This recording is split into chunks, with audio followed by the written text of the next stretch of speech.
Hello, my beautiful badgers. Messy Coda back again with another live dev interview, this time with Unity legend Jason Weimann. I was so happy to have him on my virtual sofa, where he was telling us all about his experience in game development and advice for you sitting at home if you want to get in it yourself. I've been away for a long time. It feels like a very long time. But don't worry, live dev interviews are back on Twitch, www.twitch.tv/themessycoda tomorrow. That's Sunday, the 9th of October, with Jason Booth. We talk about Microverse, his brand new assets on the Unity Asset Store, and the discount ends tomorrow as well. So if you want to get it, then pop over to the Unity Asset Store where you can get it on a 30% off. But right now, sit back, enjoy. I'm going to be talking with Jason Weimann.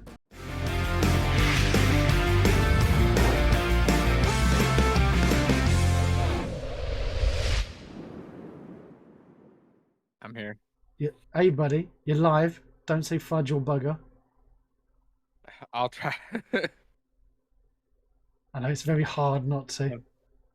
Yeah, those are unlikely to come out. Especially when someone tells you not to say something. I always find that's the word. Don't push the big red button, whatever you do.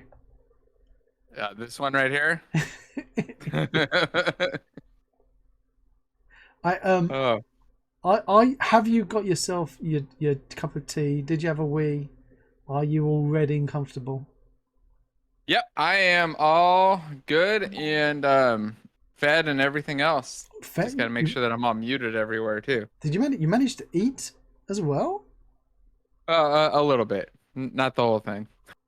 What did you have? I don't want to spoil it. I don't want to get in trouble. If my wife knows, I'll get in trouble. Because you haven't got enough to share with everyone. It's like the teacher in school. Did you bring enough gum for everyone, Mr. Weimann? Yeah, I would definitely get in trouble.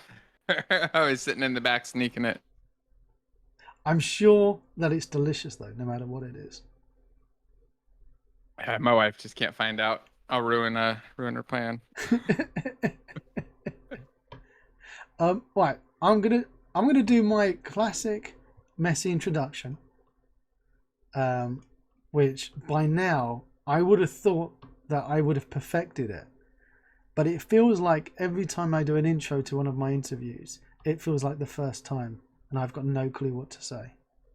So, are you ready for this level of professionalism, Jason? That's usually the level that I bring. I go in every day with no idea what I'm gonna do and just wing it. Don't say that. I watch your vids and you look so professional. Like you really had thought you've spent weeks planning it out. It's editing. That's just retakes. The power of editing.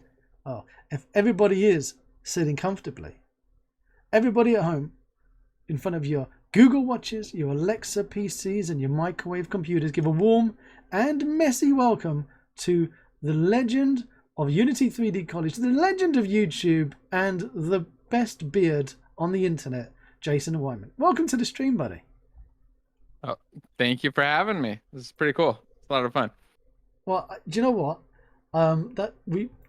Before the stream, everyone, me and Jason just had a little chat, and I literally lost track of time, and I could have been sitting there talking to Jason for about half an hour and realizing that we're late for the stream. So I had to force myself to end my chat, and I'm so excited to be able to pick up the phone straight away and get Jason back on, because he's such a lovely fella. You are so easy to talk to and listen to. You're like a TV personality now. You're an expert at this stuff.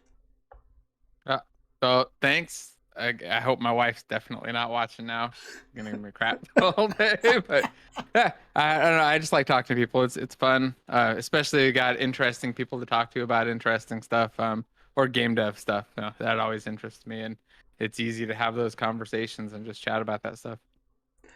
I'm amazed at what you've got in the background as well. Like all those I'm gonna say collectibles, right?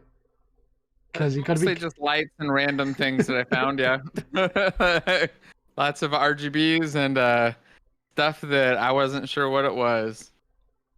My mum would say toys and nonsense is what she describes. Pretty much. Like. Some spaceships and random other stuff, some Yodas, robot lights. Has Yoda got a circle around his arms? Yoda, yeah. So there's a little circle ring light going around him, right? Oh, you can't see him there. You can There see we him go. there. There's a little circle ring light sitting right in front of him, controlled by one of the many remotes that are sitting in front of me to control all the different stuff. Oh my word! Have you Alexified everything? Yeah, it's all on Google. So I just tell Google what things to turn on and off, or hit the Stream Deck to just switch between the different modes and change things up a little bit when it's working. That Normally it works. I don't know. when it's working. See, that's an important question. I was gonna like, are you a Siri, a Google, or an Alexa person? But you say you're a Google. So, well, it's kind of a mix actually. I like Google for all the voice control stuff because it tends to work best on the automations, and then Alexa for all of the video stuff. So every TV in the house has a Fire Cube on it, and then every room has a little Google Home in it. So you can control things with the lights and everything with the Googles, and then watch TV with the Alexas. What, while I'm staring at your ring, and that came out incredibly wrong. We've just been raided by Royal Flush, Oh. and noticing that the notifications are not working. Let me resolve that. That should work now.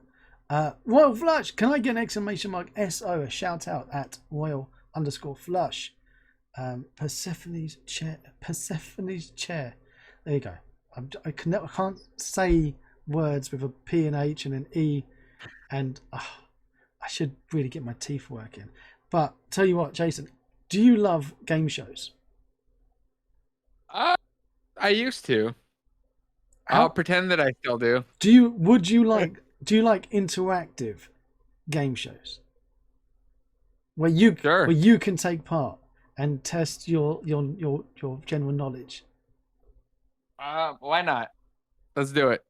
Well, you need to pop over to Royal Flush on his Twitch channel because he makes the quizzes himself and also codes them in Unity, and you can interact. You're in his stream. You use the chat to join, answer questions, and it's like being on a TV show. The production quality is amazing. I got no idea is where he cool. comes up with this stuff.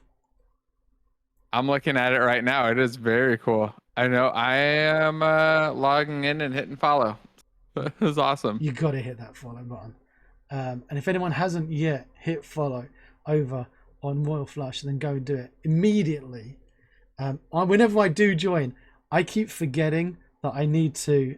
You need to join in the quiz, and I just start spamming answers in chat, and they're like, "It's you're not in the quiz. You didn't start. You're not getting any points for this." But that's what I'm like at home. I just start shouting in front of the TV when I'm watching a quiz show. That's what. Talking about doing amazing things with Unity. Obviously, if you pop over and do an exclamation mark college Unity 3D college in chat, please, to get a link straight into Jason's YouTube. But Jason, as we were chatting before the stream, it's 5 years now that you've been doing your YouTube. 5 glorious years, and you've been prolific in that time. I don't know if I would go that far. Yeah, it's definitely been a while. It's been a lot of fun too. It's not something that I would have expected I would have done, or guessed I would have done years ago before I got into it. So it's weird, but a lot of fun. So I'm just happy that I started when I did, and happy to be doing it. So what made you want to start making the first video? I got tired of making animated GIFs for blog posts. Was mostly it. I got really, really sick of making like little clips to animate showing how to do a little tiny thing in Unity for the step-by-step blog post. And I was like, I'm just going to record a video for this one. It'll be easier. And then I realized how much easier it was to get a lot of content into like a really tight format with a video. So I just kind of was like, well, I'll start doing video along with blog posts. And then shortly after, like maybe a month or two after, I realized that the videos were way more popular than the blog posts, like 10 to 20 times more popular at least. So I just started focusing on those. I was like, okay, this is not as bad as I thought. It's not as terrible as I thought it would be. And nobody really cares that, it's not perfect. So I can just keep pushing them out. When I said prolific, I'm scrolling while you're talking, and I'm still only at 3 years ago. Oh yeah, there's lots of There's a videos. lot For a of while, videos. I was doing like 3 a day. No way. It was like How on earth did you do that? I don't know. I just decided I was gonna do 3 a day and did 3 a day no matter what they came out as, and then slowly got it down to like 1 a day for a while, then really reduced, and now I'm actually back up to 1 a day. But I'm counting this as my one for the day because I had other things to do this morning. You can count it. It's fine. It's allowed. Well, like, you got a day job while you're doing all this as well. I did at first, and not anymore though. So I did when I first started doing YouTube stuff. For a while, I was working a full-time day job. And then after that, I slowly switched over to doing some part-time contracting, and then eventually just switched to doing full-time YouTube stuff. Here we go. I found the first one. 3D stereo VR video, Unity Yes. 3D. Yep. And that one made a lot more sense as a video too. It's really hard to explain in text format. I see that you got 2 VR vids back to back at the start. Was this going to be like the thing? I was doing a lot of VR stuff at the time. Back then, when I started doing this, I was actually working doing VR studio, building VR games. So it was very relevant to the stuff that I was working on. A lot of the video content was related or somewhat loosely related to the things I was working on. You see, like the first probably month of videos is almost all VR, like 70% VR, and then it slowly switched to just random, regular, general Unity stuff, and less focused on that. But yeah, I don't know. It's been a lot of fun. It's definitely been a great 5 years. When was the point where you basically felt like you exploded and you had this down? Ooh, I don't know. I still don't feel like that. Like, I just feel like when I got to the point where I was able to quit working, it was kind of like the last time that I felt a big like push over, like I kind of passed the point where I was able to make just enough with cutting, like initially just cut all expenses as much as possible. But when I was able to cut those all the way down and then still be able to survive off of it, I was like, okay, this is going okay. Now I just gotta keep going and keep pushing stuff. So I don't know. I don't know if I'll ever feel like I've at that point though. Well, when you talk to random people off the street and then they mention your videos, then you know you've made it. And I've had people that aren't even doing anything to do with Unity and they refer to your videos to me. So I'm going to say that you've made it. We'll see. You've broken out of that the little niche bubble that we live in. I love your top Unity mistakes vid. I think that's from that point, because it hit like over 300k views. And what's great is that your videos are nice and short, but they're short, but they pack so much into them, which is really hard to do. Anyone watching my videos will know that there's a 20-minute video, 10 minutes of waffle, 5 minutes of mistakes, and then about 5 minutes of content in my stuff. But in like a 7-minute video, you've got non-stop beautiful content throughout, really helpful stuff. Yeah, not all of it's that tight, but I found that that's the stuff that people like the most, that people like prefer if it's just direct and straight to the point, and kind of nail it down in as short as possible. As long as it's long enough to hit the monetization button, it's get probably long get those enough to get adverts all the coming in. I just gotta cut the hard. What I found is really beneficial and not that hard to do. Really is going back and just cutting out all of the parts where I'm just saying things that are kind of extra filler words or just adding in an extra sentence that doesn't need to be there. There's a lot of times when going through and editing, like I can probably cut like, this 30 seconds out because I said something and I just literally restated it and said the same thing again. Don't need it there, then cut it and kill it. So, I'm a big fan of that now, cutting in those things, but not for live stuff. Live stuff, I just do it live and leave the whole thing up. Let it waffle. I spent 3/4 of my time cutting out the swearing. Says that third chapter. That's so true, buddy. That's I never cut that out, but YouTube, it doesn't matter. As long as it's not excessive, it's not a big deal. Oh, nice. I I didn't don't know how I it is didn't with realize that. that we could get away with a few fudges and a couple of buggers. Oh yeah, no, I'm not that careful on YouTube. Not excessive. I'm more careful around the toddlers than on the stream. Do you I get work. the kids in to help you with the editing? I wish. Yeah. The kids are great for helping with VR stuff though. When I was doing those VR videos, they were my testers and my equipment holders and everything else. They just wear it and test and swing and do all the stuff, shoot stuff and let me know what's broken. It's a lot faster to develop with a kid. Do you use the kids to work out if you got your frame rate correct, or if they're puking all over the floor? Yeah, like is this making you sick? Or like, can you shoot that guy? Hold on, close your eyes. I'm gonna move a whole bunch of guys right in front of your face. Now fight them, and then they can just sit there with the headset on the whole time while you're working in Unity, coding away. Oh, lovely. Yeah. Ocular Malice says, you need to explain VR to Messi as he doesn't understand some technical terms.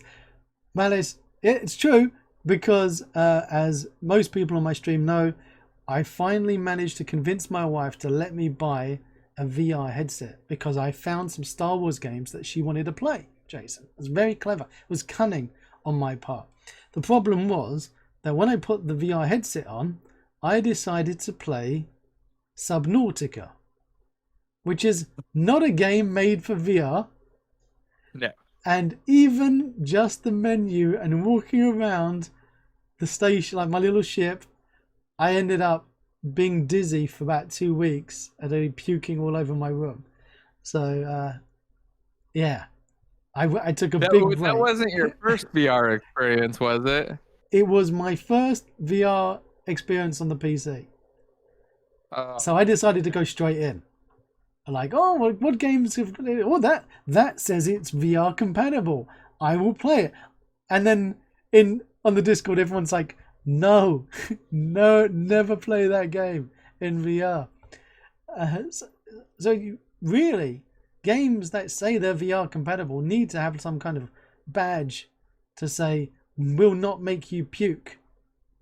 Half-Life Yeah, or Alex. just that it's made for. I think there's a big difference between games that are made for VR versus things that are just like adapted so that they'll work in VR. They tend to. There's a huge difference in like how those games feel and act most of the time. There used to be a great arcade game called G-Lock where you sat and you strapped yourself in. It was a flight simulator and it would spin around and around and around and around and around. And it was great. And it to me, it felt like I was flying a plane, like a fighter pilot. When I was growing, And I would play it non-stop in the arcades. And then I would be vomiting everywhere because you'd just be rotating so much. That's the feeling I got playing Subnautica. Yeah, you're definitely not supposed to get that in Subnautica. It is cool though if you're in a I don't know if you've ever done this before. You probably haven't yet since you haven't done a lot of the VR things, but if you do some VR with a headset in an actual motion simulator where it's synced up, it's a really cool experience. And then you're like just like in the G-Lock game where bouncing around. If you're doing that and it's actually synced in the software, it's like totally immersive, amazing experience. But it's really rare. There are very few places that have a motion simulator that's set up and actually works. Did you I get just happen yourself to one know of those somebody with suits? one. Which ones? I've seen those full body suits for VR. Like, and so the whole suit is linked up, and then the suit has got like pads inside it that inflate, so you can feel the Oh, pressure. like the haptic ones? Yeah. Yeah. I want to play with one of those. I've played with the vests, but never the actual full suits because, like, you only ever see them at random events or at companies. I just pulled one up and looking at the prices again, they're still way outside of my price range to experiment with. You don't need all your kidneys. Get punched. The suits, the vests though, definitely really cool too. I don't know. I have a lot of fun messing with just random different game hardware though. I really like kind of playing with the new stuff when it comes out. I actually have my see that I got that. Have you seen this Tilt 5 headset? Oh And no. the augmented reality, it's like a hologram set. You get a little table there. I've done a couple of videos on stream where I set up the hologram table right there and then do a mixed cast view of the characters and they're fighting for a giveaway. Oh But it's wow. got a this thing's pretty cool. I grabbed it. I was gonna bring it to my friend's house last night and then I got distracted and forgot. But it's got this like retro reflective board that is huge and like shows the holograms, and then this is the part I wanted to show you. These super lightweight little glasses. It's just these little glasses Oh that my shoot word. lasers down at the board, and then it bounces back onto the lens to show the hologram. And then these run off a phone, so you can run them off the PC or off Android and iOS. And then it's got a controller for them too. It's a pretty cool little thing. I don't know. I'm just a big fan of all the, like I said, random game hardware. It gets me excited. And this one was really cool out of all the ones that I've seen. That looks awesome. Push me a link to that on the Discord later so I can try and convince the wife about it. Yeah, if you want to grab them, they have a pre-order right now. I think it's $5 for the pre-order, and then it's like a couple months, like 4 or 6 month wait list, I think, to get them. And then they're only 300 or 350, I think, which like was way lower than I was expecting because when I first saw it, I expected, Magic Leap or HoloLens type prices where we were going to be, $1,000 to $5,000, and they're like, oh, it's $300. I was like, oh yeah. I went home and ordered one right away. Saw it at GDC, and I was like, yep, let's pre-order that. Yeah, it looks lovely. I want one of them. Toys that won't make me vomit is always good. Yeah. And talk. Yeah, those, and I actually have another one. I grabbed some little dice that I got too last week that hook up to the PC and Android too, so I could get into their Unity SDK and start playing with it. The little dice that show you which side is up, so you can have them kind of auto read or do something. I'm not sure what I want to do with them yet, but I know I want to hack them into Unity and do something. Have you tried doing stuff in Unreal and other engines as well? Or are you just happy living in this Unity? So most, I would say now it's probably not more than half, but initially like half of my game development experience was in Unreal because it was all at Sony, primarily on games written or mostly on a game written in Unreal. And then once I switched to using Unity, I've gone back to Unreal a couple times to experiment and play around with it a little bit, but I haven't found anything to really drive me to dive deep into it. And it's largely just that I don't have a specific need or use. If I was going to go work on some game at a company that was building a game in Unreal, then sure, I would dive in and spend the time, but there's just not a lot of value there for me to bounce back and forth really. So that's the main reason that I've been primarily sticking with Unity. I just don't see any reason to switch back and forth. I keep meaning to, but I dabble, and then I find myself going back into Unity. It's like that pair of comfortable slippers. Yeah, and for me, Unity is now just a lot more comfortable. It's a lot faster. I mean, I could do the things in Unreal, but it's gonna take me twice as long to do the same thing at least. Maybe even longer if it's something that I haven't done in Unreal in a long time. Yeah.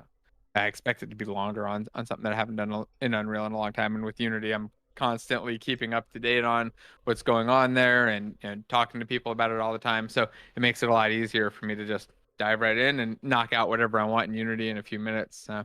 So that's the main reason I haven't switched. But if I ever, find a need or a need to, then I would. And for people that want to apply at game dev jobs, I would recommend that you, at the very least, get some wide exposure to multiple engines. You don't have to become an expert at them all, but at least get through like the very basics of building a very simple app in them. So that you can use that when you're going out and looking at the jobs, and when you're looking at jobs to make sure that you're working in the engines and looking at the tools that the jobs that you're interested in are using. So if the company is using all Unreal stuff, then learn Unreal. If they're using Godot, then learn that. If they're using Unity, use that. Whatever it is that they're using, make sure that you're learning the things that they actually want. That's, I think, the most important part. Do you feel like you need to go to say college, and by which I mean traditional college, not the Unity 3D college or Unity 3D college, but like, do people need to have a formal education now, or No, just go I to don't think, your courses? Exclamation mark humble in chat, by the way. Link to get the humble bundle, and you get Jason's latest course. well, that's not the latest one. That's the oldest one, or the older one. Not the oldest, but it's the one of the older ones. It's in the bundle. But no, I mean, I talk to a lot of people, and I don't think I know anybody that thinks you need to go to college to be a programmer necessarily. There can be some benefits, but like most of the developers that I know didn't learn most of the stuff that they learned at college, right? They learned the 95, 99% of it outside, and they learned a little bit of the stuff at school. Personally, like I went to school for electronics, and the only programming that we did was like microcontroller stuff. So totally unrelated, totally useless. I loosely remember how to send some hex commands to some old microcontroller that I'm sure doesn't exist anymore, or at least isn't being produced anymore. And it's not kind of the core of knowledge. I feel like with the programming and game development, a lot of the knowledge that you want to get is just out there. It's all available freely. You can go grab books or look at videos and tutorials online. There's ridiculous amounts of free info, and you've got the tools. If you just have a laptop, a simple laptop with Windows or Mac is enough to kind of get through it. I would say instead of going to college, having a laptop is probably a bigger indicator like of whether or not they're going to be a good programmer. If they have a laptop when they're 12 versus they go to college, I'll take the one that has the laptop when they're 12 that's actually using the laptop and like and able to write code, because I feel like you get, I don't know, in school I'm sure that there are some great programs out there. I mean, I know there definitely are, but a lot of the time it's just kind of like, going through step by step, figure out the next thing on this list that's a tutorial that somebody else wrote. I mean, I talk to people all the time that use my stuff in school. And it's not to say that there's not a value in them going to school. There's lots of other stuff that they're going to school for, right? Like not just for going through the tutorials and the learning stuff, but yeah, I would say no. You don't. Long answer or short answer to it is that you definitely don't need to. There's some value there, but if you do go, make sure that you take advantage of that value. Like talk to the people, join the groups, and use the resources that become available to you from the school. If you just do it and like barely participate and loosely go over the resources, then you're probably not getting any of that extra value. And Yeah. the people that are hiring don't really care. They just care if you can code or if you can do the job. They don't really care what certificate you've had. I've met a lot of people with master's degrees that were studying for PhDs that couldn't write a line of code, and they have like a master's in computer science and they can't get code to compile, like the simple stuff. So like the paperweight It's diminished the weight of that a lot for a lot of people, I guess. Is my point. For me, university, the best thing about university was that learning to live by yourself, away from your parents. Those social skills, like how to manage your money, feed, wash, clothe yourself, like being out of your parents, like just thrown out into the wild. That for me was the best thing about uni, and having that social circle of people where you had people with like the same like interests, and then you meet people that have got completely different interests. Like the people I lived with were all the sports people, rugby players. So nothing about, and they when they used to go to the campus, and I used to go and say hi to people and like show like the sports people around the computer and the media campuses, they'd be like, dang, you're king of the geeks. I'm like, no, we're just normal people talking to each other. Yeah. It's just, we're not all 7 foot tall and full of muscles, but some of us are like 18-year-olds and have got full beards. That's normal. And over here at the computer side of it. But no, I don't recall anything I learned. Nothing. To this day, I can't remember anything at all I learned at uni. Nothing. Except for video editing. And that's because the guy who taught us camera work and video editing was he was a BBC guy, a genius. He's actually can't remember his name, which is a shame, but he said he was the person who invented the auto cue. Oh.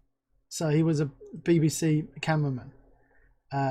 And yeah, it was, I really wish I could remember his name. But yeah, he was great. And I ended up actually working at a TV company being a cameraman for news and editing. And Jim Autocue, that was the person's name. Yes, Jim Autocue. Very short-lived job. I got the job, Jason. That was my best interview ever. I started digressing because went to the interview and the person said, "Have you ever been a cameraman before?" No. Have you ever been an editor before? No. But I study at university. Okay. Do you drive? Do you have a driving license? No. Okay. You're going to need a car to get to all of these places when news is breaking, because you're going to be there filming it, and then it will be recorded over with the presenter. So you need to be able to get to those places. Don't worry, my wife will drive me. Okay. Do you take drugs? No. Do you smoke? No. Do you drink? No. Do you do cocaine? No. But do you take drugs? No. Heroin? No. Marijuana? No. Ecstasy? No. Do you do drugs though? No. You're hired. And I was like, I see that this job with its long hours might cause people some kind of problems. You will by the time you leave the job. Exactly. Do you take drugs? No, you will. Oh, you're very sick. Not yet. And talking about things that drive you to drugs, for the new person, C++ or C#? I prefer C#. I mean, I've used them both pretty extensively, and I feel like, in my opinion, C#'s just there's just less you have to do, less you have to think about, less boilerplate stuff, and you can focus a lot more on the logic of the code. So I think that it lets you kind of get into the logical thinking a lot quicker, instead of having to think about the specifics of each individual step and all of the things that you have to do to do any little task. I feel like C# just makes it it makes it a little bit, or I guess a lot more approachable at the beginning. I think there's a lot of value in learning C++ afterwards. And it may be hard to go backwards and learn C++ after C#. I'm not sure. I did it the other way, so it was pretty easy for me. But but I think that it's probably a lot easier to just learn with C Sharp. I always start there. I start with C Sharp and usually with a console app or Unity, something really simple. And it would be something that's a couple lines of code that does something visual and gives some really good feedback to get people kind of excited to see that they're able to do things that are more than just like show a line. Because you do a console app and you just show like they wrote some text. They picked 5 and 2 and it told them that that adds up to 7. Like they don't get too excited. They get a little bit more excited and they can make a character jump with, you know, 1 line of code or something. I still get excited with Hello World. That's still, in whatever new language I'm doing, my first thing is, I made Hello World. C Sharp is like, what I love about C Sharp, because at uni we had to do C++, and I remember I used to write all my stuff in C++ at work as well. I can't recall anything with C++ now, but I used to make things like I made a very stupid app where if there were errors in the logs, it would sniff the logs, and then Homer Simpson would shout "dough" really loud through the speakers. And that was because I would fall asleep at my desk and I'd be having to monitor these very expensive systems like at 3 o'clock in the morning for when there's memory exceptions and stuff. And I wasn't going to stay awake. So Homer kept me awake. But that was a nightmare. C Sharp it strokes your hair and says, look, I know what you're trying to do. Don't worry about it. We'll do it together. Pretty much it. It's yeah. I feel like it's almost the opposite of working. Well, it's the opposite of working in assembly, and C++ is kind of like in between for the amount of crap that you have to do any single little thing. Mally says the comparison of C Sharp versus C++ isn't really fair, since they're at different levels. It would be when, like, my son now, he made his first, yesterday, he made his first ever Scratch game. And he was very excited because he's just been doing animation since then. And he came and showed me, it was a space shooter game. And he said, I'm at level 1 and level 1 is Scratch. Level 2 is Unity. So I want to get to level 2. So I was like, wow.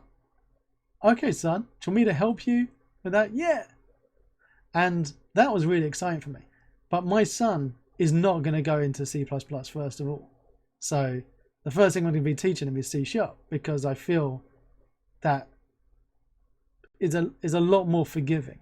So it's not really a comparison between the two, but there's a lot of people in this chat who are artists or use visual coding, and they always feel nervous or scared about coding, and you shouldn't be, because actually it's a lot easier than you think. And I would draw the comparison to when you've made your first ever website. Does anyone remember if anyone's made their first ever website and just even realizing that, hey, that website that I've made with all these things on the screen, I made it with text. I wrote things down in Notepad and suddenly it became a website. That's weird. How does that? I didn't use Photoshop or nothing, but it looks like I'd made it in Photoshop, but I actually used it with text. It's not scary. It's just a little bit weird to think that you can write words down and those words suddenly become magical things and pictures on your screen.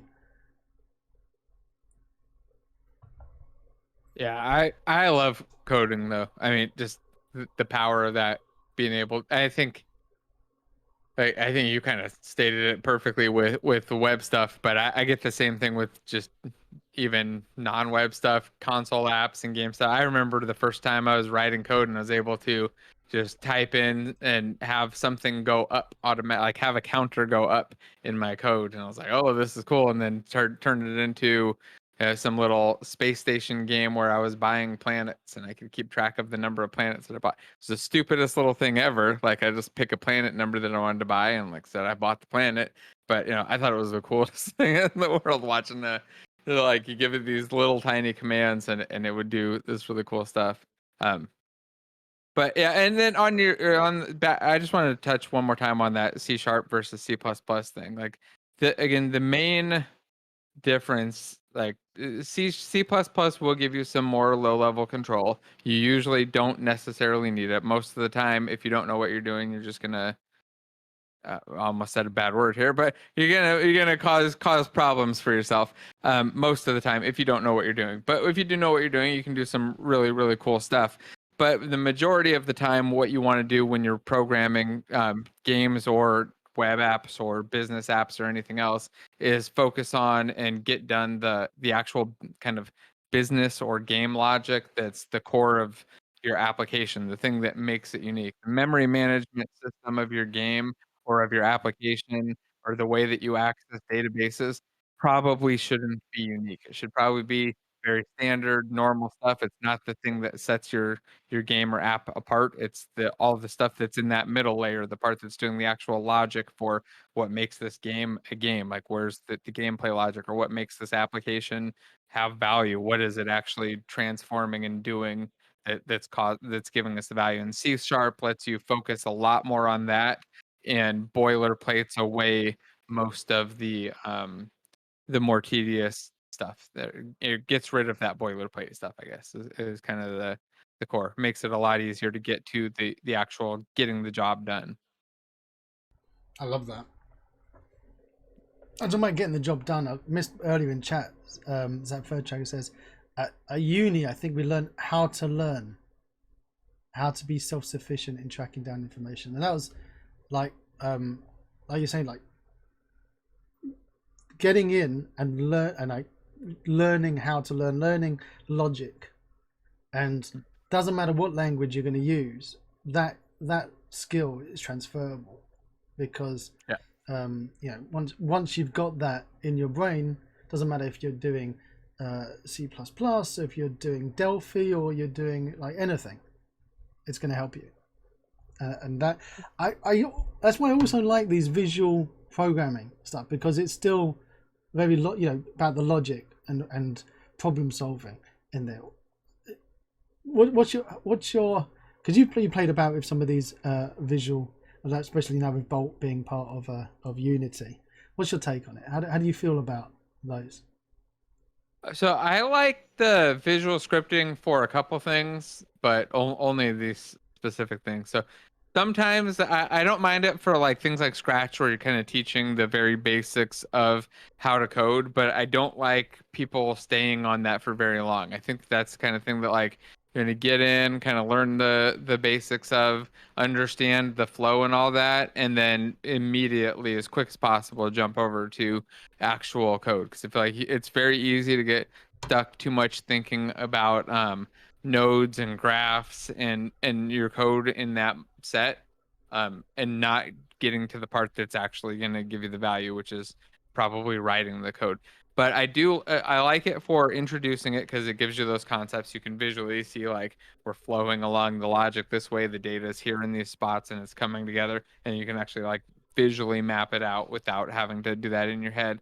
But also I like it for giving designers and sometimes other people, but usually designers, hooks into stuff that allow them to kind of customize and make the world a little bit more interesting or more alive, or fill out content that's a little bit more interesting without me having to custom code stuff. So giving them some ability to trigger a visual script that will do some basic things like showing some visual effects, or maybe causing some NPC to do some common action like move over here or switch a state or something like that. Giving them the ability to do a little bit of scripting and have a little bit of control over things helps a lot, because then you don't end up having to hard code and custom code a bunch of components for them. They can go like, hey, when this creature dies, I want it to spin around, play this particle, and play an audio effect, and then do something else in the UI. It's unique. It's not something that all the creatures do. It's just like this type of creature does it. They can go add in a script there that's a visual script, hook up those parts if they've got the nodes for it, and then just have that right there and they can kind of understand it. As long as the scripts are small enough that they kind of fit onto a page, they're easy to understand and easy to grasp, then I'm good with them. I'm not a big fan of them for complex logic though, because I feel like if as soon as it gets past like fitting on the screen, it's not easy for me to keep it in my head anymore. I can keep track of what's going on. I completely relate to that. I'm exactly the same. I also feel like I spend 10 times longer doing it in the visual editor than I would writing it down. And Zap Vertrack was saying the same thing. I feel like I can write code 5 times faster than I could ever write logic in visual scripting. And it's probably it just turns even into like spaghetti as well, doesn't it? It just becomes this big spaghetti monster on the page. Talking about these, because the way you're describing it just made me start thinking about making custom editors in Unity and custom little cool tools. And there was a question earlier that I wanted to come back to, which was from Zap Vertrack again about now. I'm gonna guess that I know what your answer is gonna be, but I'm gonna ask it anyway. And he asks, do you find there's more reliance on assets to reach the finish line in Unity, or do you roll everything yourself? So the asset store is huge, and there's loads of amazing things out there, and there's a load of cool stuff from Unity as well, and on Git everywhere. Are you tasting a lot of those, or just experimenting?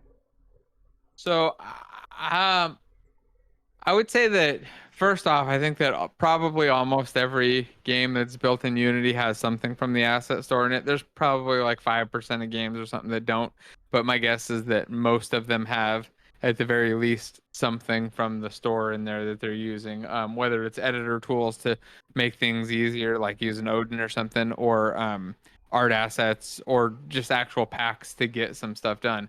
Most of the time when I've done games in Unity, in fact, I don't know if I can think of a game I built in Unity that was actually like a released game or something that we finished that didn't use some asset packs. It just makes sense because a lot of the time those asset packs are kind of like things that would be neat engine features that if you had an engine team, you would be like, hey, can you go add this in? We want this little bit of functionality, and they would go build it in there. And now it's just something that you can go grab for $30 or $100, at most, and drop it right in. So it makes a lot of sense to use a lot of the assets. It's bad if you're just grabbing assets and slapping them together and have no idea what you're doing, of course, because you're probably not going to finish your project. But using them to get things done, I'm a big fan. It's way cheaper than hiring people to get stuff done, and you end up with a usually better solution because the one person that's working on that asset, or the couple people that are working on that asset, that's like their key focus. They're focused on how to make this type of effect or this thing the best possible.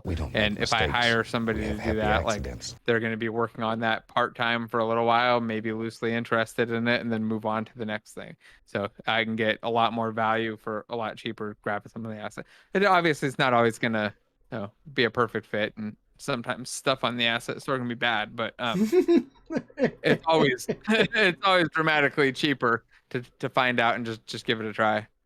But you always, whenever I watch your videos, you always like call out these really good assets on the asset store. And there are, like you described, there are some that really you can't just make you scratch your head about why they're not inside Unity as standard.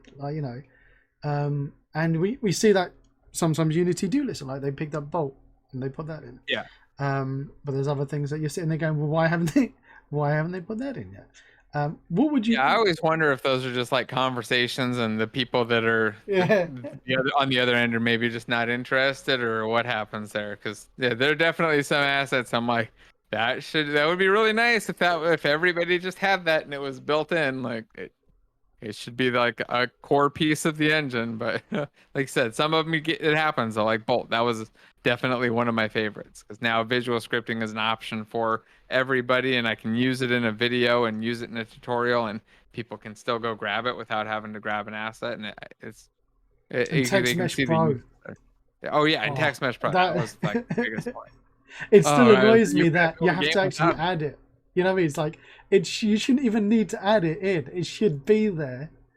Just be there by default. Yeah. Yeah, I think it probably would have been if they hadn't gone for that big push to like packagize and minimize, like get the minimal build down as small as possible. Because Text Mesh Pro is pretty much mandatory if you're gonna have text in your game. Now, give me your top 5 assets that you would put in all your projects. So you got a blank get project. You're making, it could be any, like, these are your so generic, makes your life easier assets that you would put in any project. The only one that I put into almost every project is Odin. Outside of that, it's very dependent on the specific project, because I'm very rarely working on things that need the same stuff. That I do go back to a lot of the same art packs more often than I go back to the same like code packs or anything. So usually I'll do Odin and then a couple art packs that I really love. Some of the more cartoony ones a lot of the time because they're nice and small. I really like the mesh tint ones. Pop those in. Somebody's mentioning Gaia in chat, and like that's a good example of one of the ones that's freaking amazing, but I don't use it that often because I don't need giant or realistic environments that often. If I need a realistic, I got to give you, Jason. I got to give you a disclaimer. It is a person from Procedural Worlds who's coughing in his chat. Brian, behave, Brian. But yes. But yeah, it is. It's an awesome asset, but I use it for when I need to generate worlds, right? Like if not every game project needs it, so I don't pull it in. I just Odin's the only one that I pull into pretty much everything because I know I'm gonna at the very least use a couple of the little inspectors. But outside of that, everything is more situational to the specific game or project that I'm working on, though. There you go. Brian says is Night Shadows. Brian says, I met Jason while at GDC. Hey mate, how's it doing? Yeah, I am doing great. Yeah, we actually met up there. That's also where I saw the little headset. GDC was a lot of fun, by the way. I recommend everybody go. If you can go, you should probably go check it out. It was cool. Now I'm triple vaxxed. I'm less scared about interacting with human beings. They made everybody wear masks the whole time there. What do they call it? I keep forgotten the control for disease or whatever. Now they've released saying that masks are not actually doing anything. I'm guessing that's because if not every single person is wearing them, then it's not going to do anything. So yeah. And if you're not wearing them right, and they're not good masks, and you just got a tea-towel around your face. There you go, CDC. Yeah. The GDC have released that. You just got to go in with the big old respirator. My buddy Dave had some right when everything broke out. He had a shop in his garage, so he had like the full-on respirators, and he's like pulling up, hopping out of his BMW with his respirator on, going into the grocery store, like this big giant mask. See, what I wanted, Yolan in chat made with his. Was it with you a 3D printer, Yolan? Did you make it? One of those old plague masks. Yeah. With the big beak. Yeah. So that's what I wanted to go to go around into the shops. That would have been cool. Or a Bane mask. I don't know that's gonna protect you as much. When we were first looking at, my wife was doing a lot of she was sewing and making cool bags and things. So she made us masks, so we could go out to the shops and things, and we had a little pocket for putting your filters in and everything. It was really cool. But I went on Amazon and I was like, oh, a face hugger. What if I got a face hugger mask and modified it to be a COVID mask? Would that be allowed? Would I be allowed? Because you weren't allowed into Tesco's to do your shopping if you didn't have a mask. But would I be able to walk in with a face hugger on? Be allowed? That would be awesome.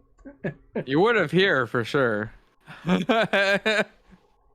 Oh, Yolan says he debated wearing his Mandalorian helmet. That would be cool to pop it on. I need to get one of those.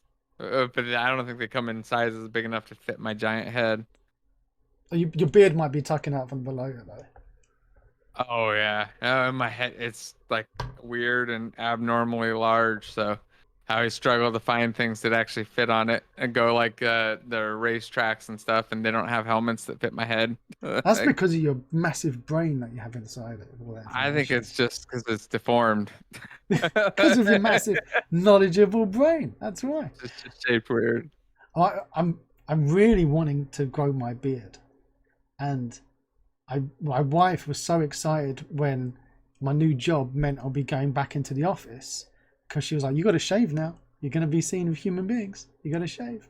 It's a game job. Yeah, You you don't need to you shave. don't need to shave. But I was saying, like, Christmas is going to be coming around the corner. I want to grow my beard nice and big now that my grey hair's coming in, because I seem to be very slow at getting grey, and people say because I've just had such a happy, joyful life that I haven't had the grey hair. So now my kids are like 7 and 9. They really are causing the grey hair to come. I want a massive beard so I can be Santa. I've got the big fat belly. I've already got that down. Instead of eat lots of ice cream and never shave. Eat lots of ice cream. Is that what's... Full of calcium, and then makes your hair grow fast, and then you get a big fat beard. Oh, wow. And belly. I didn't even think of that. That's my trick. I actually eat probably way too much ice cream. I was just thinking about it. I've only had ice cream twice today. Who And has it's already- ice cream more than once a day? Yeah, I don't think that there's a day where I don't have ice cream more than once in the day. Oh my god. That would be a sad day. I guess if I was traveling, but that would be a sad day. We No, lead I- such different lives, Jason. I told you I got a lot of kids and toddlers too, so ice cream makes them happy too. It's always a. Do you I put have an jelly with excuse. it as well?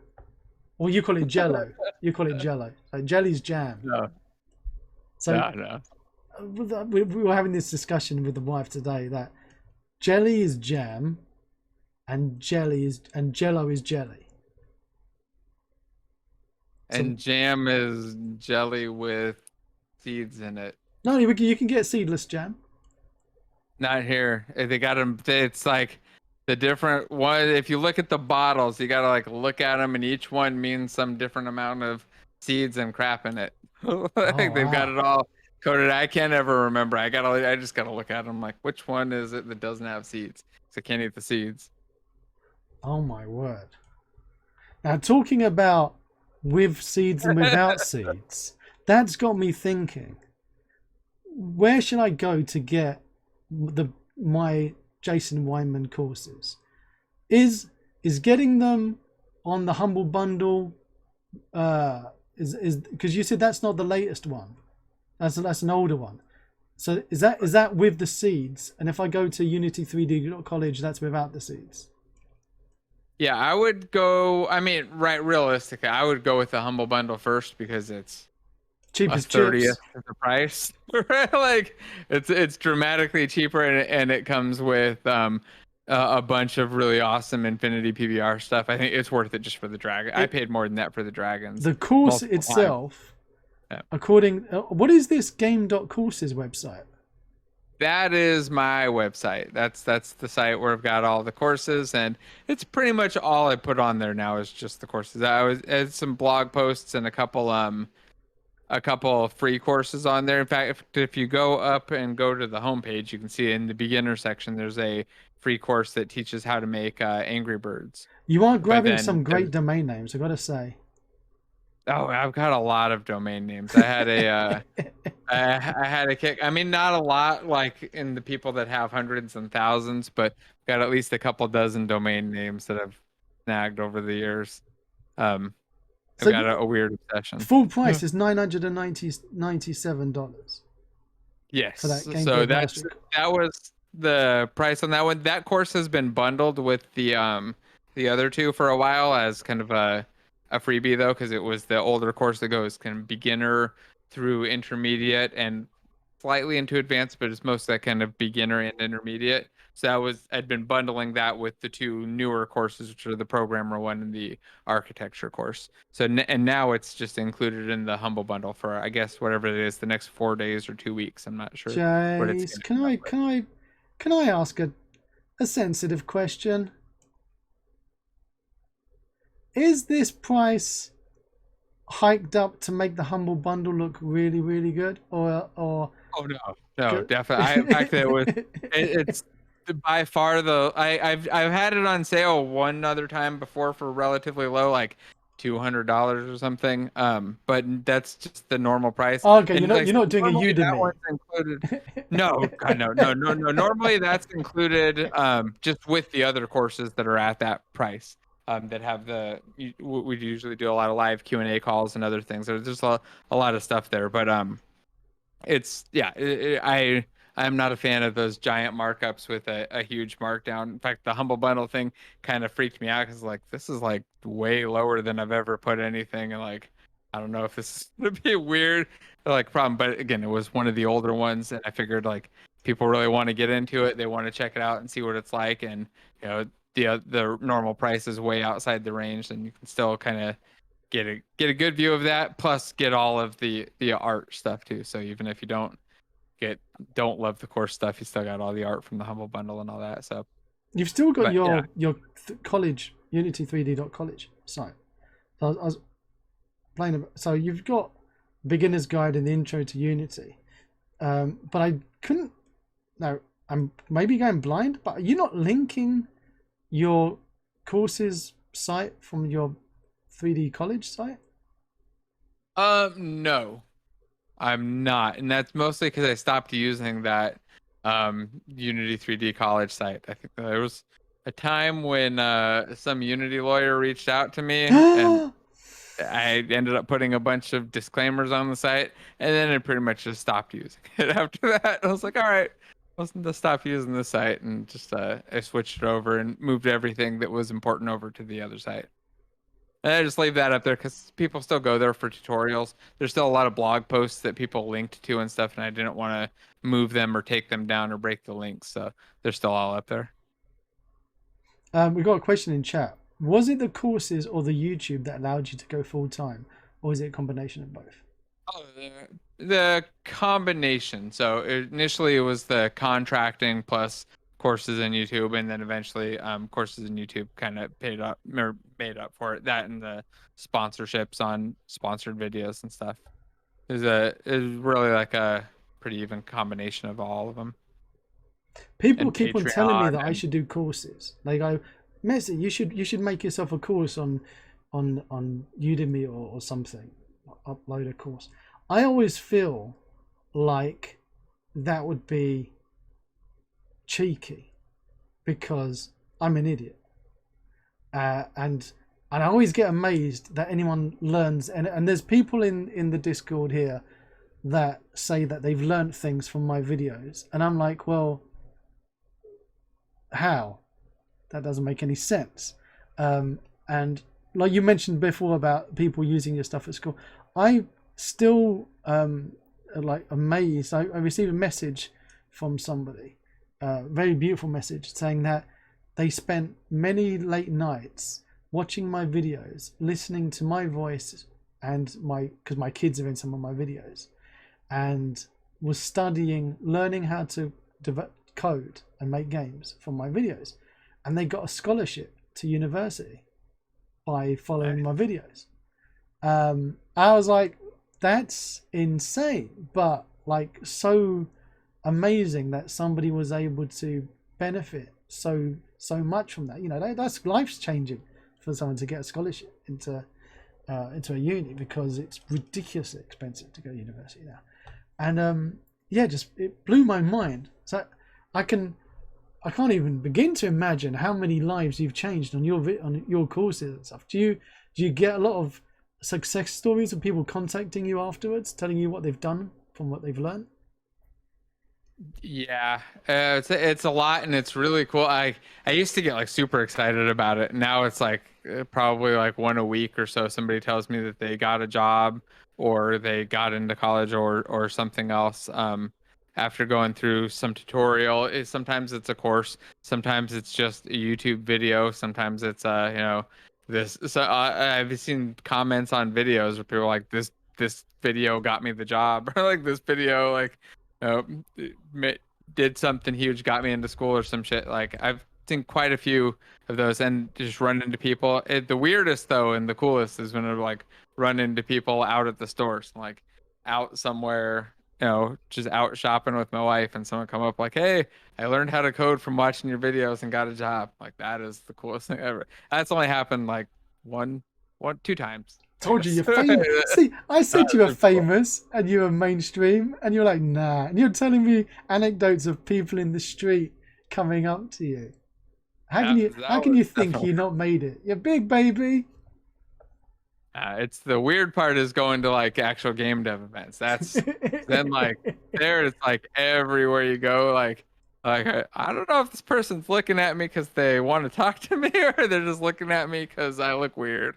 And yeah, like just nonstop talking to people. That's a lot of fun. Actually, like I was a little bit nervous about it last time, but at GDC last time, I spent almost the entire time just talking to people, just people coming up constantly, yeah, out just hanging out and meeting a ton of different people that were doing all kinds of cool stuff. So it's a lot of fun. Who's the biggest like hero that you've met from doing this stuff? Like it's given you the ability to at these events bump into someone that you go, wow, oh my word, I love your stuff. Oh, the one that stands out is definitely John Carmack. Like, getting to see him at events, but I would love to get an opportunity to just like talk to him one-on-one though, because if you've ever seen him in an event, he's always surrounded by 100 people. Like it's like somebody finds him and then everybody congregates around him. But he is definitely one of the most interesting. It was the coolest when I saw him in person. I was like, oh shit, that's John Carmack there. It's like, this is cool shit. Super exciting. Sorry, getting on my Twitch. It's super exciting, and I just I had a blast with that. So that was probably my coolest, or most exciting recent one. Tony said, Jason, this is totally unrelated, but what the heck is spinning coin? Oh, you missed the beginning where it was showing us all the cool stuff. So yeah, you got a coin in the background. That looks to be on some kind of hammer, or is that an alcohol? Is that a massive bottle full of booze? What is that? It is some weird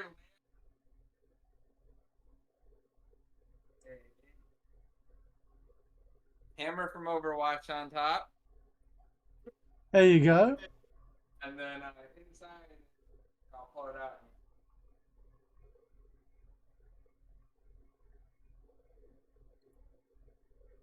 It's this little thing. Oh. It's this little box that I forget what brand it is. Divoom one. And you just control it with the phone and put on different graphics. But I found this little coin one and I popped it in there and it's like nobody's gonna know what that is. So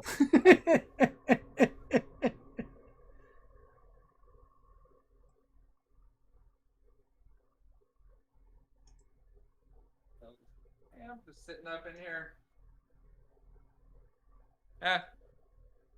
Oh, Jason, I'm going to have to get you a Messi coded bobblehead to put on the back there.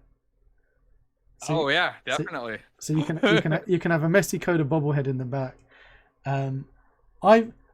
Whenever I go to an actual in-person gaming event, I normally wear a mask that I've made to try and represent my cartoon face.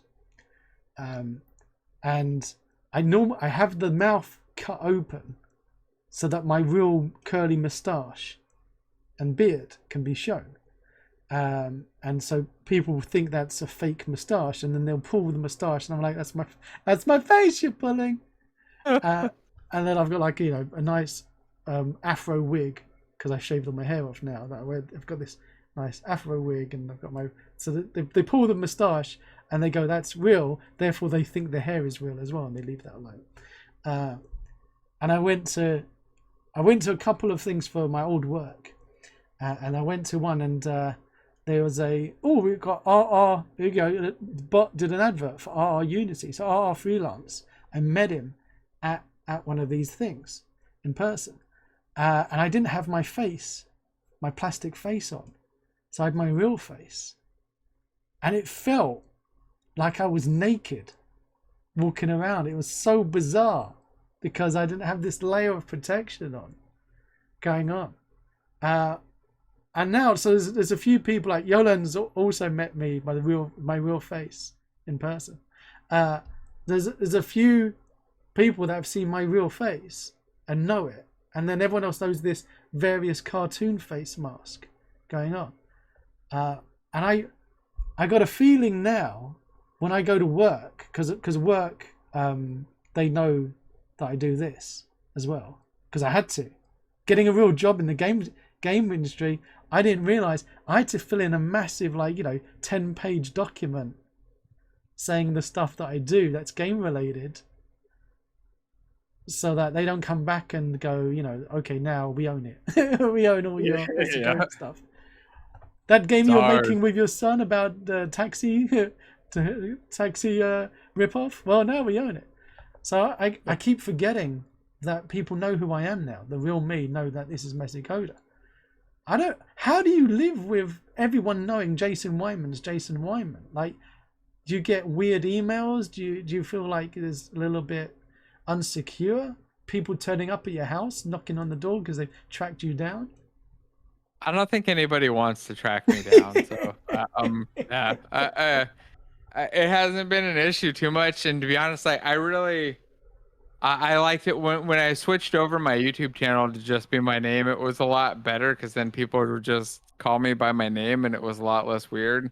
I didn't like people don't call me Jason, they call me other things. It just kind of was a little strange. So hello, Mr. Unity 3D College.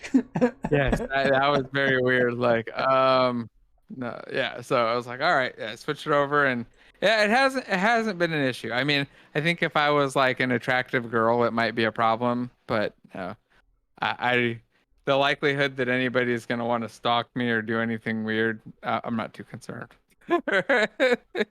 You are. I keep getting amazed about how no one, because we had I had early on the chat quite a few amazing people on, and nobody has received any death threats or bizarre stuff.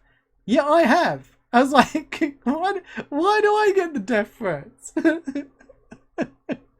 don't know. I can't think of anybody who's ever. Yeah.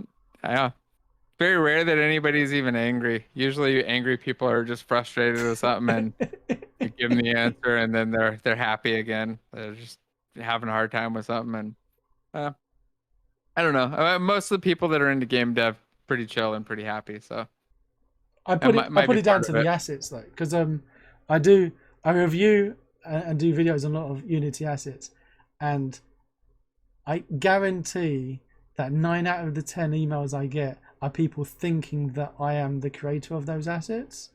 Being mad about that. Oh, I get some really angry emails about like, this doesn't work. Like, give me my money back. I would bet that asset developers get way more death threats and hate than me on YouTube any day.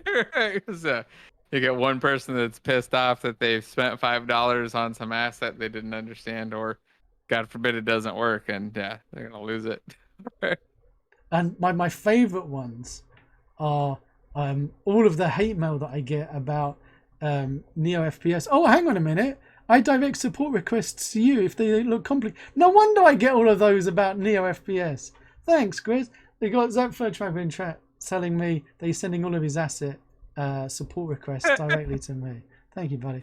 Yeah, they are.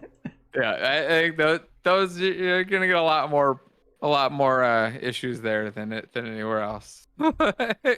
and we don't want to know how many Gaia request what those kind of messages are like. I gotta say one thing though, because I asked Adam on the stream when he came on from Procedure Worlds how his humble bundle went when he put Gaia stuff on there, and he hated it because suddenly you had thousands upon thousands of people who have got a very complex asset in their hands, that the entry level to purchase those assets suddenly became nothing. Yeah. And they basically then start going, okay, I now want customer support. Yeah, I bet. And this, and they're like, this asset sucks because it didn't make my game for me with one click.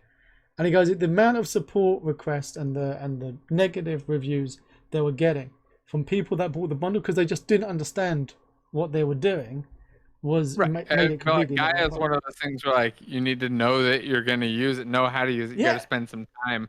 It's going to do a lot of work for you, but it's not like going to magically know what you want your world to be. You've got to tell it. You got to follow the instructions and tell it what you want to get the world that you actually want. Oh wow! But then in chat, like you got a flip side. Etonic says that bundle sold them on Unity simply because of Gaia. So nice. you do get occasionally like one gem, and Etonics, you are a gem. There you go. They got sold onto Unity because of that bundle, humble bundle. And imagine how many people are going to get sold onto Unity now because of this one. Exclamation mark humble in chat, please. Exclamation mark humble. And it's not just Jason, on this amazing bundle. Look at all these Infinity PBR stuff that you get. It's amazing. Oh yeah, I think it's worth it more just for the art alone. Because I mean, I think a lot of the time, if you're grabbing this, you're definitely going to be able to pull in the dragon and the characters into something, and the blend shapes on those characters and stuff make them super cool. Yeah. If you don't have any characters that have blend shapes to play with, like it's worth it just to play with those and be able to see the power of that morphing that you can use, and you can use it in game like at runtime. It's freaking cool. So. And my I think favorite it's worth is the dragon stuff. this green slime monster that does look like my belly with my belly button poking out as an eyeball. Slime. Yeah, that's that really is great. The Minotaur is probably my favorite. That one, and you drop that in with Fluffy, the grooming tool. Oh, you can see like yes. you get the actual fur on there. It looks super freaking cool. If you want to build like realistic RPGs, that's the one thing. Like 15 years ago, I really wanted to build like a realistic RPG MMO style stuff, and all of these assets and like all this realistic stuff that's available now would have been so amazing. Like I wish it was all available like back when I had the drive to build exactly that kind of game. But it's sad because now it's like all there and it's so cheap, and now I just like be distracted with other things to build an MMO. Didn't working on an MMO on a AAA, very famous game put you off MMOs, working on MMOs for life? No, I wouldn't say that it put me off working on them for life or anything, but it working on MMOs for a long time definitely gave me the insight into like how much effort and energy and how much actual manpower is involved in building one. And so I realized like I couldn't on my own build something interesting, and with a team it would still take way more time and energy than I have with other things going on. Like it's just not it's not where I could, it's not the kind of thing that you can just do that I feel like I could knock out and get done in the amount of time that I would be able to give to it. So it's but working on MMOs made me realize that like I know exactly how much time and energy that stuff takes, and all of the other side little things that are going to add in years of work. Right? Because that's until you've experienced it, then you've got this rose tinted lens. Like I'm gonna make my MMO in my bedroom, and off I go. Let's go to the asset store and grab a load of stuff and just put it together. And I don't want to put anyone off, because making your own MMO in your bedroom is great if it's your game for fun and you're doing it and it gives you enjoyment. If you think you're going to make the next WoW killer by yourself with no millions in your pocket to run your servers, then I hate to break it to you, but it ain't going to happen. But there's a big difference. But make it for yourself. Make it fun for your friends. A low or like one of those, like a Valheim that people can put on and they run their own servers. Great, yeah, 100 odd players or 200 players. But don't, yeah, managing your own servers, having all that cost. Oh my word. And Oh, then you've got to manage billing and customer support and refunds, and like that's a tiny portion of the millions of things that you got to do. There's just a lot to do there, and I mean, you can do something. You can make a game. You could make an MMO, make it. You could probably make a small scale MMO relatively easily with some experience, but getting it to the point where it's like your full time thing, it's just not. I feel like I could get a lot more done in the same amount of time. Like in the amount of time you could build one MMO, you could probably knock out 3 to 5 regular games that were full scale good games, or 20 little I small games. was going to say maybe 100 games. Yeah, I think I'm like you do a single player, same scale of game RPG, and you're knocking out 3 to 5 of those, right? Like, versus one MMO with the same level of features and functionality.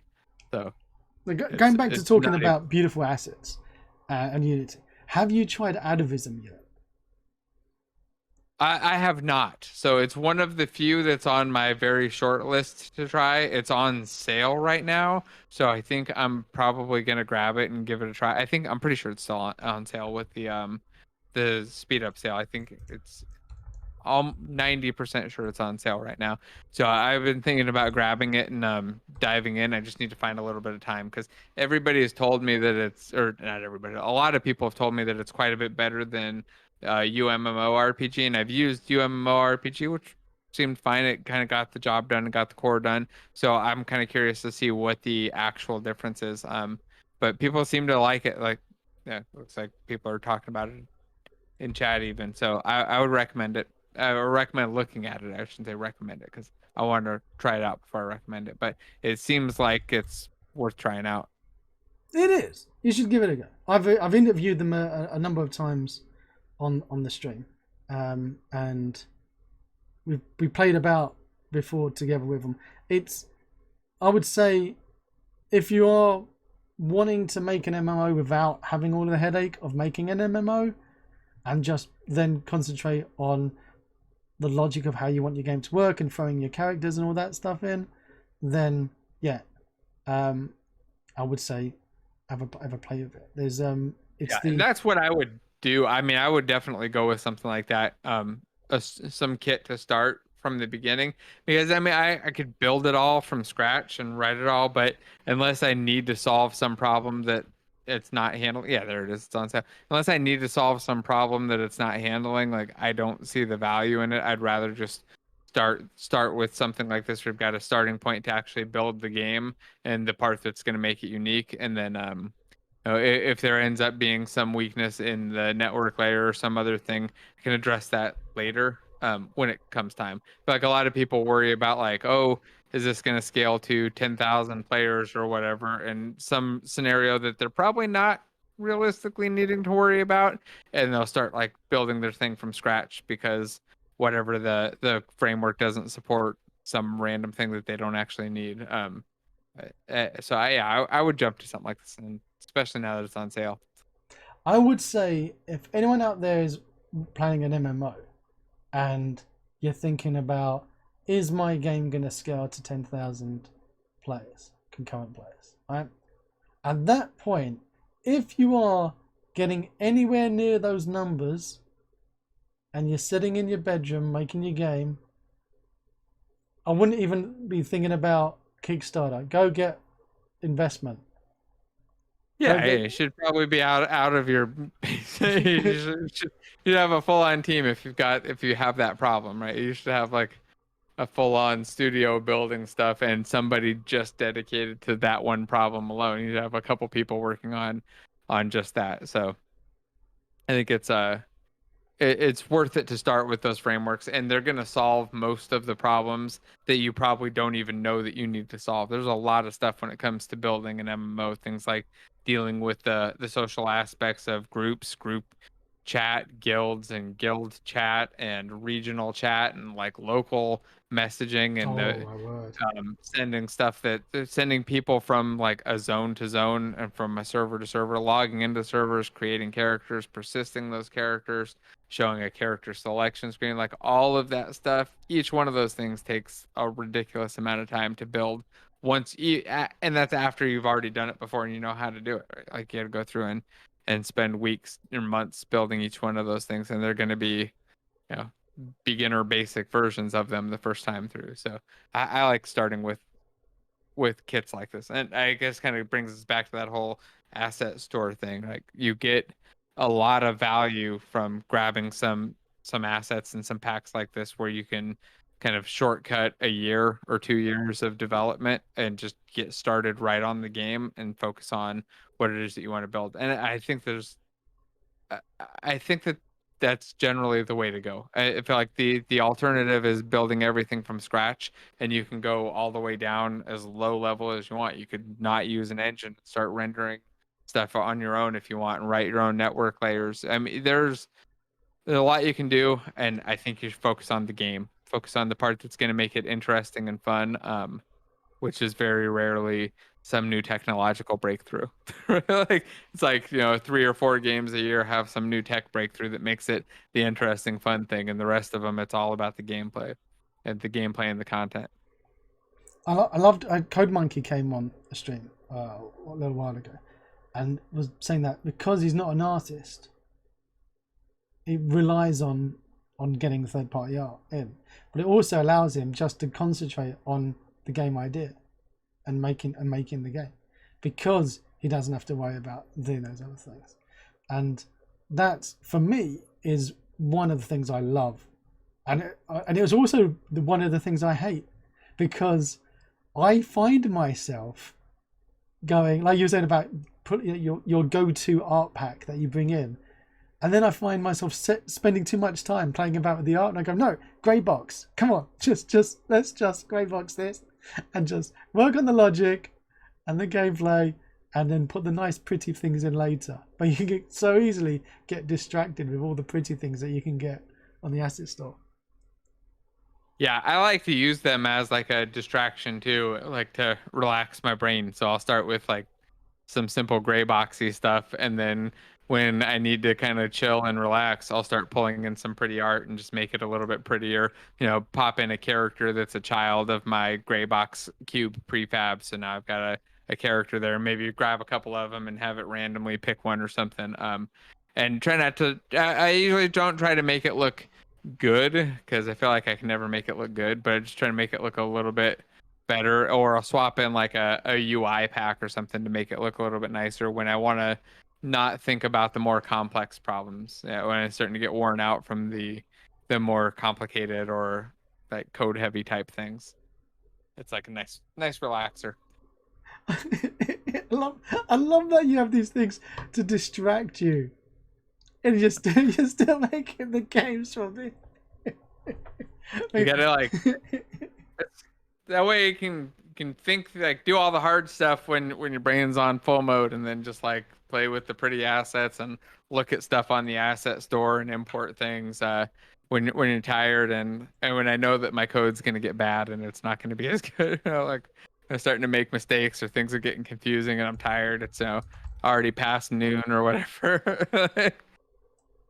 By the way, talking about amazing assets, I need to draw your attention to something that you might not have seen yet, that I believe will become one of the core assets that you'll be using in all your projects. So I put a link in chat. Let me load it up on the screen so you can see it as well, if you're watching on there. Now, do you get annoyed about having to manage all of your millions of assets and GitHub repositories and everything else that you might have in the world? Do you want to make your life easier managing all of your assets? Then you need Yolan's Project Asset Manager, now available in the Unity Asset Store. No longer having to give him money and have it sent to you in the post like some weird under-the-counter shenanigans. Now it's actually on the Unity Asset Store, so it's an official real Unity asset, because they obviously Unity have got such a high quality curating system. They would only allow the best. And look, Jason, it's got 5 stars, so you know it's good. Yeah, that's always good. You want to have 5 stars there and 16 reviews. And Yolan, you got the smallest description ever. Project Asset Manager is an editor tool which helps you manage your assets, packages, and project code. Work with the Unity Package Manager, Git, and file repositories, both local and network, in a single unified interface. There you go. I would say you need this in your life, Jason. I'm gonna have to try it out. You do, and I'm not just saying that because Yolen's in the chat, and that or I went and had a McDonald's with him in person, but it really is awesome. And it's it's like Odin, one of those things that you're wondering why it isn't always in there. Have you played? What is your view on Peak? Obviously, you've played with Peak. What's your thoughts on Peak? I barely played with it, so I don't have a whole lot of thoughts really. Because you're using some what's that ID that you're using now? Because you did a video on it where you're like, Writer. Everyone needs to use this, and there was a lot of that's in there, that's in this, and then I saw, because everyone in my Discord's telling me to be using that as well, but you got to pay money for the other one. Yeah. For a writer, I think it's like $7 or $12 a month. I've forgotten now. I don't like But we money, end up giving out 1-year licenses every week. So every Sunday on the Game Dev Show, we give out a 1-year JetBrains writer license. They gave me a bunch of them to give out. So there you go, plug for free. Subscribe and come watch tomorrow. You got to put it is Sunday tomorrow, so somebody could be winning one of those. Yeah, somebody will win one tomorrow. But I think it's, in my opinion, it's one of the few things that's worth paying for a subscription for code. If you're doing game development stuff, it's, in fact, like I don't use the free one just because I feel like it's such a good value that I want to pay for it, just so I can say that I pay for it, because I think it's worth it. So it's really good. It saves me a ridiculous amount of time.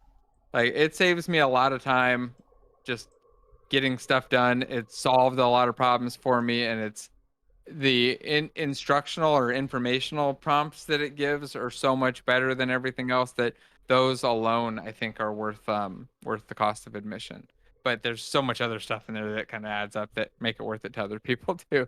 But for me, it's made my code a lot better, and it's made it a lot faster for me to get stuff done. It saves me more than the whatever it is, $10 a month in time every month. So that is the best endorsement I've heard in a very long time. It's so good that I want to pay money just so I can say that I'm paying money for it. Yeah, just so when I tell people, I don't want anybody to think that I only use it because it's free. I have been paying for it since I started using it, and I still do and recommend it. It's amazing. Talking about amazing things, once again, !humble in chat. You've only got 4 days left according to Humbly Bumbly. So not the 2 weeks yet. Maybe it will become 2 weeks, but for now it's just 4 days. So you've got 4 days left to get for just 25 quid, the Queen's pounds. Don't know how much that is in dollars. This massive bundle. Obviously, you could pay more if you want to, because money's going to go to a good cause. I think the top is like $50 spent. Is that? You can actually see it down on the bottom right. There's a leaderboard there. Where is the leaderboard? Here we go. Leaderboard. I think down on the bottom right. Oh, $101. Top, yeah. Rob, thank you, Andrew and Jason. $101 from Rob G. Yep. There you Get go. up to the top of the leaderboard. Is Connect always coming in? I always say it too, like, always up there. That's money well spent for advertisement. I know Infinity PBR used to be right at the top of the Brackies ones all the time. I don't know if you watched those videos. That with the $100 a month donation there. That is money well spent, and it goes to a good cause. It does. Just just joshing there. Obviously, exclamation mark Connect in chat. They've been on the stream enough times to say they're part of the Messy family. We love Connect to bits. And they're also a sponsor of my last game jam. We will be doing another game jam coming through. And Jason, somebody used atavism to make an MMO in my game jam. That's how easy it is to make an MMO these days in Unity. That in a game jam they were able to do it, and it was a lot of fun to play as well. Nice. That's awesome. Yeah, I really got to try that out. I think I'll maybe I can grab some time next week to actually get in there and build something with it, do a little video or something. I think that would be a lot of fun. Well, I tell you what, Jace, next time I host a game jam, I will be expecting you to join and make an MMO in it. Is it an MMO game jam? Everybody's just building MMOs. It will be a Hello World game jam. Everybody has to build the same MMO, and they all got to build it together. And you get to jump between regions. Everybody builds their own zone, right? Exactly. That's you've just stolen the idea. How did you know that's what I was going to do? That's exactly what it was. Once again, I've said that the stream is going to be an hour, and I've had so much fun that we're coming up to the second hour. It's 1 hour and 45 minutes, and I could talk to you for another 6 hours, Jason. I'm having such a wonderful time, and listening to you, even for 10 minutes, you learn more than you would a week or even a month at a university. So I would highly recommend, if anyone is wondering, can I code? Of course you can. Go over, get the Humble Bundle, and also pop over to, I put an exclamation mark, I put in, now, I apologize, Jason, because I did an exclamation mark, Unity 3D College, in my bots. But I should have just called it Jason Weimann. Fair enough. Yeah, and I also want to say, like, if the Humble Bundle's outside your price range, to just go grab the, there's a free course on the site too, game.courses, and you can go through and just learn. It's like an Angry Birds tutorial from scratch that I use to teach 5th graders, so anybody should be able to kind of go through it, follow step by step. You get all of the steps and little quizzes along the way to make sure that you're learning it. And that one's totally free. I think there's a $5 pack upgrade that you can get that I just send to the artist that made all the art for it, a bunch of cool birds and stuff. So I'd check that out too if the bundle's outside your range, so still learn how to do stuff for free. Awesome. And there's one last question that Gilda was thrown in chat. I would call it a poop grenade question. It's one of those ones it's like it's a fart in an elevator type question, right? But somebody lays it and then runs off. How do you feel about the current state of render pipelines? Because nobody asks that question without wanting to hear some kind of controversial remark. Isn't that right, Gilda? Yeah, I would say confused.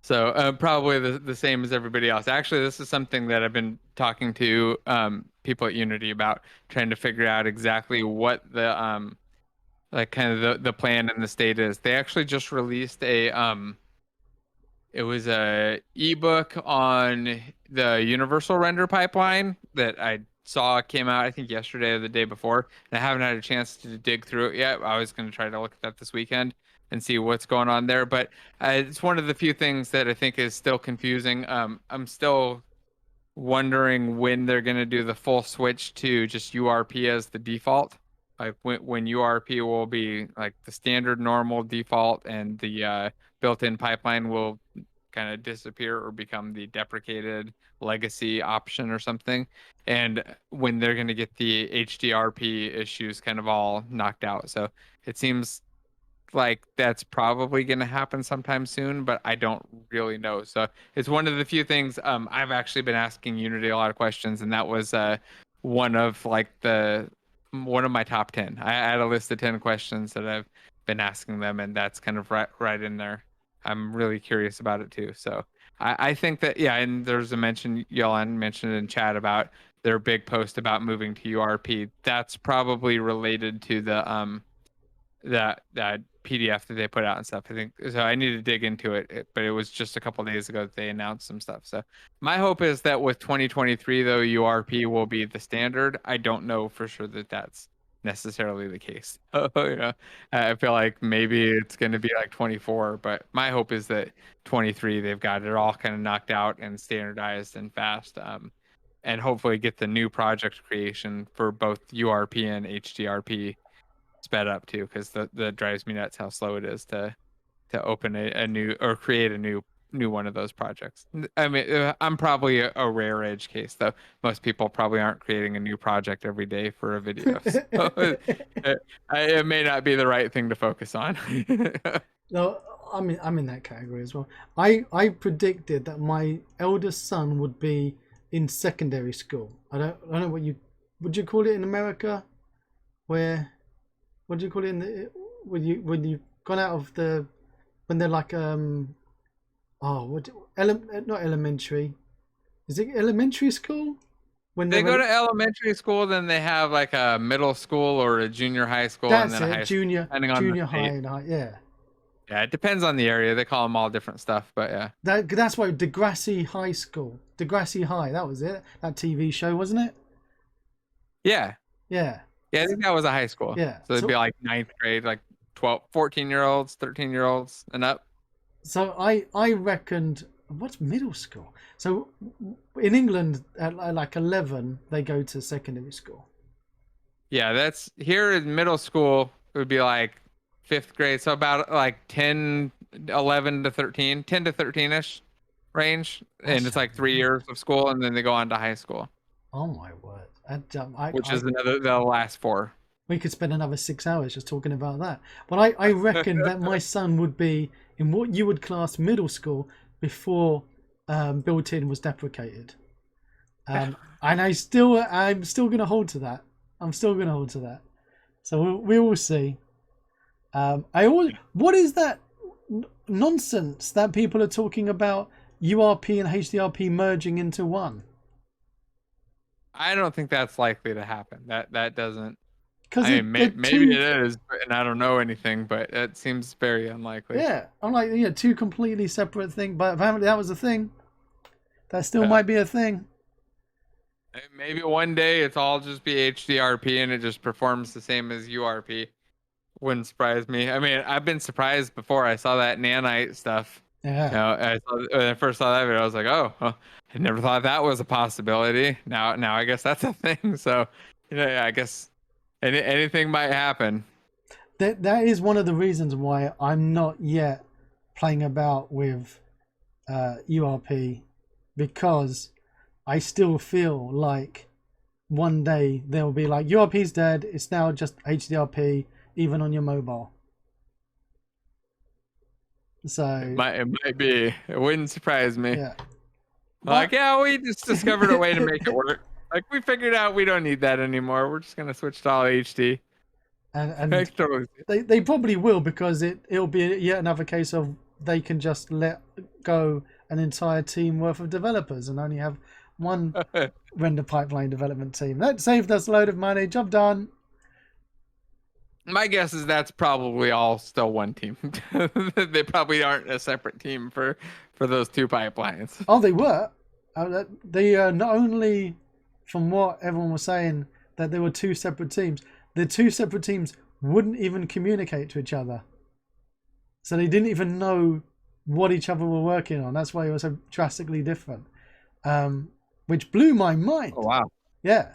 So it was like, you would think that they would get together and they'll be talking about architecture and cool ideas. Nope, completely separated. I think there would be one team, and like you're working on these URP features and you're working on these HDRP features and you're swapping back and forth, and like there you that go. would be my expectation. Companies get weird when they get big. I feel like they get weird and inefficient, and things get strange. You gotta. It's like a constant battle to fix those problems. Well, promise me you won't get weird when you get big once all of your 200 kids. I'm already weird.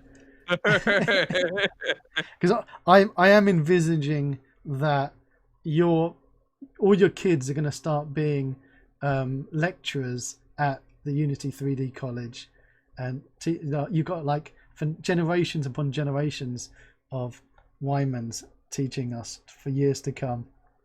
And my goal is to just get them to all make a game. They just got to start a game studio. I got enough of them that they should be able to fill all of the roles now. Some of them are good at art, some are good at code. It's got to get some that like to do production stuff and other things and design, and then they can make their own games and just form a studio. Chat saying the Weimann dynasty. I love that. I'm sure it would go terrible. Your goal is for your kids to make a game. My goal is for them to actually eat their dinner for once. Now, that in itself would be a miracle. Jason, thank you so much for coming. I've had such an amazing time, such a lovely time chatting to you. I would love. Would you be interested in coming back on again in the future sometime? Getting drunk on stream together? Oh yeah, definitely. We'll have to do it again. You have to come on the show sometime too. I would love to, and I would definitely be sober as best as I can be. Cool. Yeah, this has been a blast though. Thanks for inviting me. All right, everyone, you've still got 4 days left to get the bundle. Do not forget !humble in chat, and also there are 10,000 and more videos over on Jason's YouTube channel because he uploads 600 of them every day. I don't know where he gets the time, but he seems to do it. I'm still blown away that you're doing 3 a day on 5. That's just crazy. But luckily for Jason, he said this video counts as one of his videos for the day. So now he can go. My one a day. You can go and have a bowl of ice cream, Jason. That's the plan. I need my 3rd one for the day. 3rd one for the day. Oh my word! Sounds like me when I'm going to the toilet. Well, Jace, you have a great night. Thank you again, and I'll catch you soon. Thanks again. If you want to see more of my crazy videos, click on the left side of your screen now, and down below there's that big juicy subscribe button, and right next to it is the magic bell that if you click it, it will tell you if I've got a new video coming out. Till next time.